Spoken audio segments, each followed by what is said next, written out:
Once upon a time, there was a boy named Jordan. While other kids daydreamed about becoming astronauts or superheroes, Jordan had a very different kind of dream.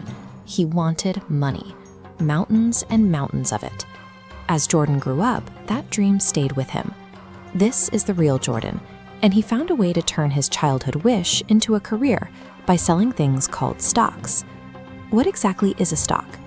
Imagine you have a neighborhood lemonade stand and you decide to share it by slicing the whole business into tiny equal pieces, like a pie. If you buy a slice, you actually own a little piece of that stand. Normally, sharing a business like this helps it grow, but Jordan didn't care about helping businesses. He looked at these pieces of paper and saw a magical shortcut to buy his way to a happy life. He went to work in places like this. Look at how incredibly crowded and messy this room is. These loud, busy rooms are where thousands of people gather every single day to buy and sell those tiny pieces of companies. But the value of those companies can change.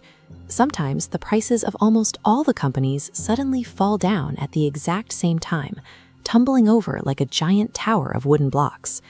When that big crash happened, the chaos left Jordan without a job.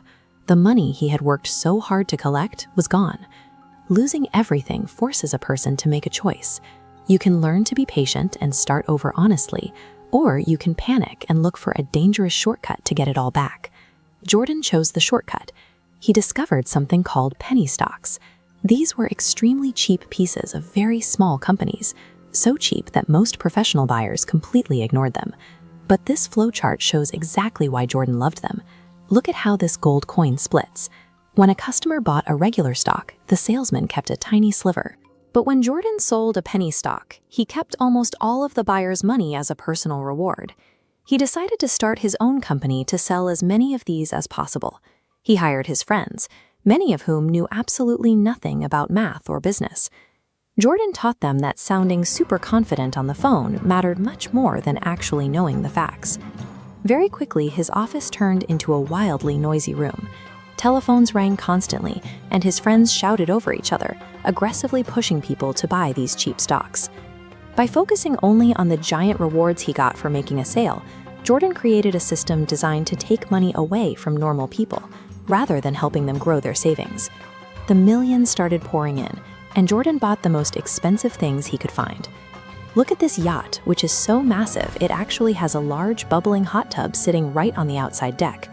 He fell into a trap called greed. Greed means wanting more and more, even when you already have plenty. Honest work wasn't fast enough. To keep money flowing, Jordan broke the rules, doing completely illegal things. But all of this loud, flashy behavior caught some serious attention. Just like referees watching a sports game, government investigators began gathering outside and looking very closely at everything Jordan was doing. No matter how many expensive boats or houses someone owns, nobody is allowed to ignore the rules forever. If you cheat the system, eventually, someone is going to check your work.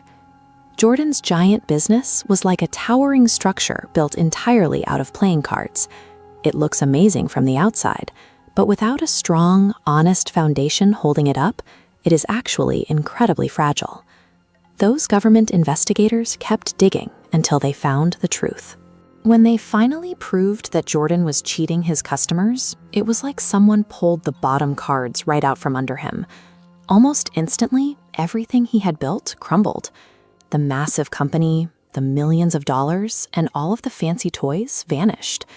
The noisy, crowded office went totally silent. Jordan learned the people he thought were his friends only liked him because of his money. When the cash disappeared, he was left completely alone. He spent his whole life trying to buy happiness, but building a life on lies meant that when he finally lost his wealth, he lost his entire community too. Jordan's story shows us what happens when you chase the wrong things. People who choose a simpler, honest path build relationships that actually last. You can use a mountain of money to buy a shiny boat or a massive house, but you can never use it to buy someone's trust or a true friendship. To avoid Jordan's trap, remember these 3 rules. First, tell the truth to build a strong foundation. Second, play fair.